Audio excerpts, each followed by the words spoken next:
Saya tidak bisa membayangkan kalau misalnya saudara saya ada yang meninggal, atau bahkan orang tua ada yang meninggal, tiba-tiba dikabari. Mungkin rasanya apalagi saudara kita, atau suami, atau istri, atau orang tua yang sangat dekat dengan kita, tiba-tiba kita dikabari bahwa yang kita cintai itu meninggal. Rasanya mesti dunia itu seperti runtuh gitu ya rasanya, dan kadang-kadang menakutkan juga, jujur harus katakan. Nek tiba-tiba saiki seger waras, atau bahkan yang sedang sakit sekalipun, itu kalau tiba-tiba ada berita yang buruk menimpa saudara kita, itu pasti sesuatu yang tidak kita inginkan dan medeni. Kalau kalau yang kematian menjemput saudara kita, tapi kalau yang menjemput kita, menjemput saya, wadira,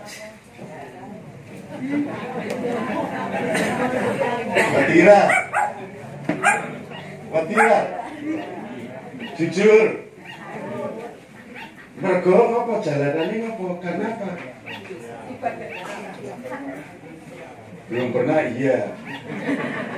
Tapi biasanya karena saya masih banyak dosa. Nah, ini bacaan pertama itu erat hubungannya dengan itu, ya.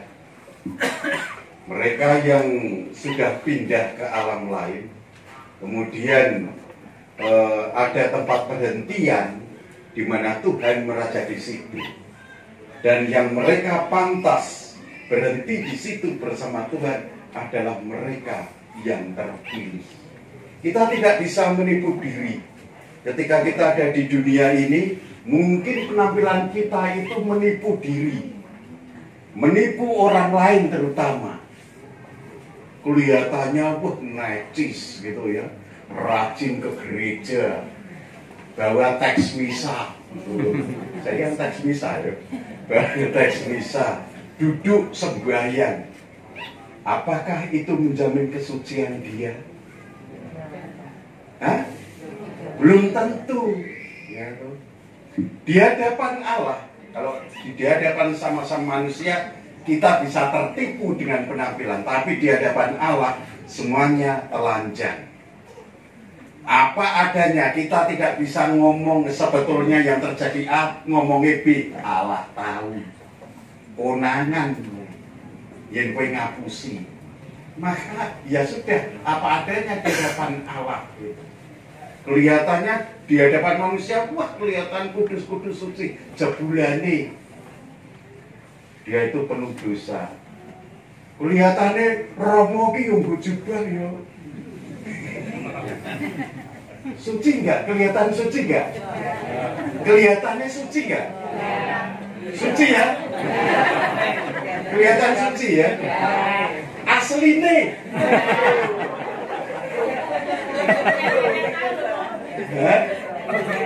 Makin lama Bapak Ibu, apalagi saya sudah lama tinggal di Pringgolayan, tahu keaslian saya ya. Arep biyen pas awal-awal ketoke menengan tur isinan. Kudus-kudus isinan jebule. Saya pun akhirnya sudah semakin tahu keaslian saya itu seperti apa. Sudah makin tahu. Meskipun juga tidak tahu seluruhnya. Yang tahu seluruhnya adalah Tuhan. Saudara-saudari yang terkasih, kembali ke tadi, kadang-kadang kematian juga begitu menakutkan, dan begitu bukan hanya saudara kita tapi diri kita sendiri. Kadang-kadang juga mengagetkan ketika orang yang sudah baik-baik, yang prestasinya bagus, jabatannya oke, lalu tiba-tiba dipanggil Tuhan. Apa gunanya yang diperoleh di dunia ini? Saya pernah punya teman waktu SMP, itu wajahnya enggak ganteng-ganteng amat.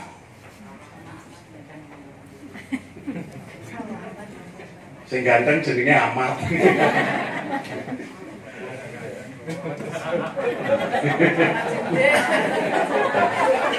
Ada yang namanya Ahmad si ganteng. Sopo? Kakak beradik.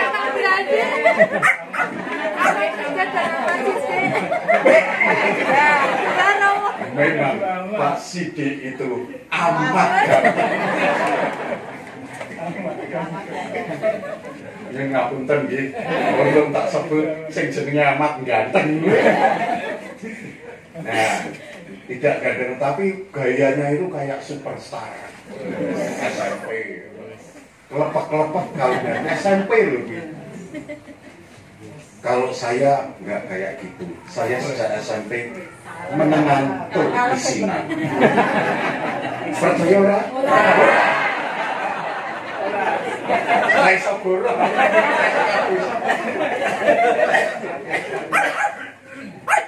Wah, dia sangat populer dan SMP itu punya pacar. Ingat SMP itu pacar. Biasanya kan punya pacar, nek zaman saiki SMP udah pada punya pacar. SD. Ini pengalaman gitu. SD pacaran. Ini zaman opo. Nek SD naksir orang itu mungkin wajar. Saya pun juga pernah naksir teman saya SD.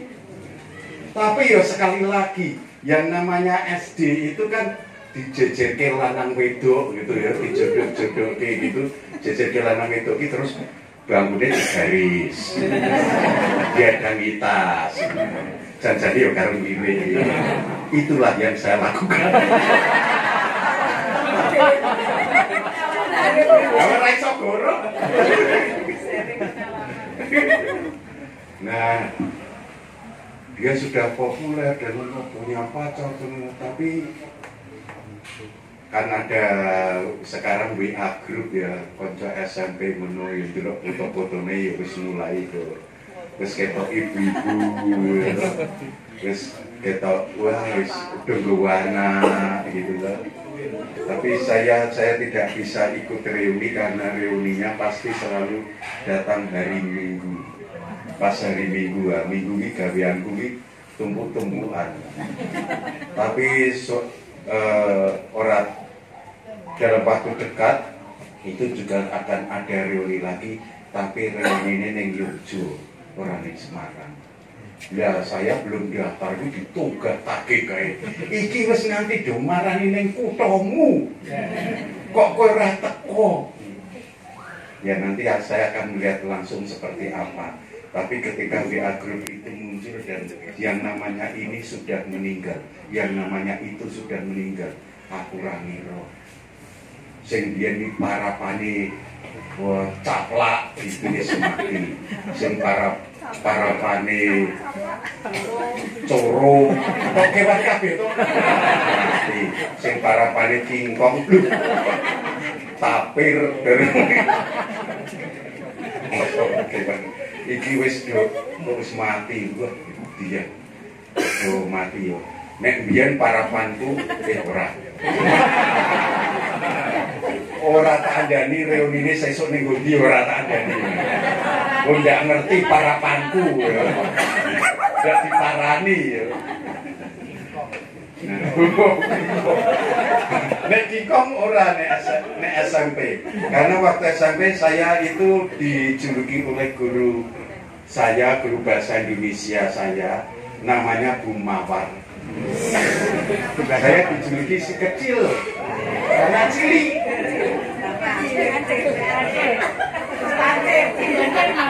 Ini si kecil gak kok berdiri sama ini pondok.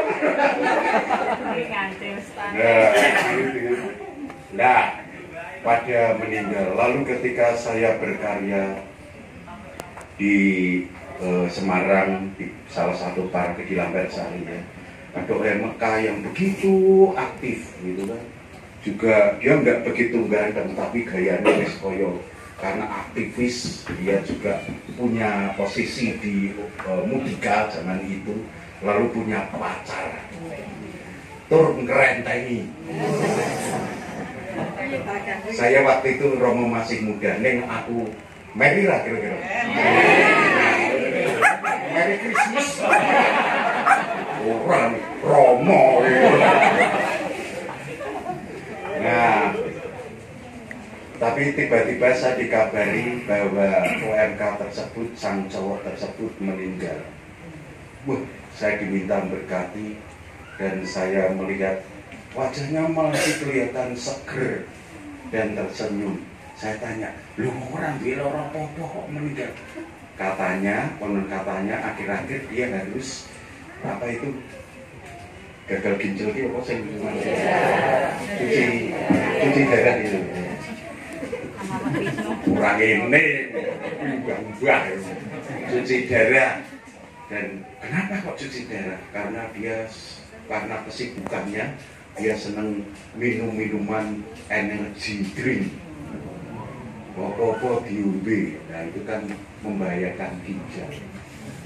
Tahu-tahu seperti itu.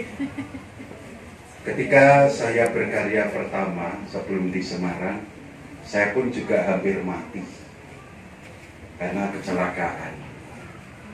Dan bekas-bekasnya di muka saya masih kelihatan sampai sekarang. Mungkin romo-romo yang kalau yang tahu riwayat saya tahu, oh kayak itu Janis. Kalau senior saya itu Romo yang sudah meninggal juga mengatakan, jadi itu semati, semati, wis tak bilang itu semati. Kowe sing urip saiki nganti saiki iki sing ning jero awakmu iki iblis. Kami senang guyonan, tapi karena senior jauh, jadi aku rawani bales. Saudara-saudari yang terkasih, kalau dikatakan bahwa kematian harus jujur mau tidak mau kadang bisa mengagetkan, tapi juga bisa menakutkan. Tapi seperti yang diungkap Pak Rudi juga tadi, diteguhkan dalam bacaan Injil pada malam hari ini, bahwa Tuhan Yesus sudah menyediakan tempat bagi kita, bagi mereka yang percaya kepadanya. Dan kita percaya Allah kita, Tuhan Yesus itu begitu maha pengasih, begitu maha rahim. Maka mereka yang sangat percaya akan Dia dan berusaha setia kepadanya, meskipun jatuh bangun, masih ada harapan bahwa kita nanti ditempatkan di tempat yang sudah disediakan Tuhan, yakni kerajaan surga. Dan jalannya seperti apa? Seperti tadi dikatakan ketika Thomas bertanya, Tuhan, kemana kamu akan pergi? Kami harus pergi kemana? Akulah jalan, kebenaran, dan hidup. Maka lewat Tuhan Yesus, kita pun akan tetap mengalami kehidupan, meskipun kehidupannya harus berpindah tempat. Tetapi kekekalan jiwa kita ada bersama Tuhan. Karena kita yakin bahwa Tuhan begitu maha pengasih, begitu maha rahim, melebihi ya, namanya maha ya. Kita yang masih hidup di dunia, keluarganya diberi kesempatan untuk mohon belas kasihan Allah, mohon kerahiman Allah, agar saudara kita yang sudah dipanggil diampuni dosanya dan diterima oleh Allah dalam kerajaan surga dengan penuh keyakinan. Pada malam hari ini kita mendoakan Bapak Dominikus Wisnu Hartoto yang sudah dipanggil Tuhan 7 hari lalu.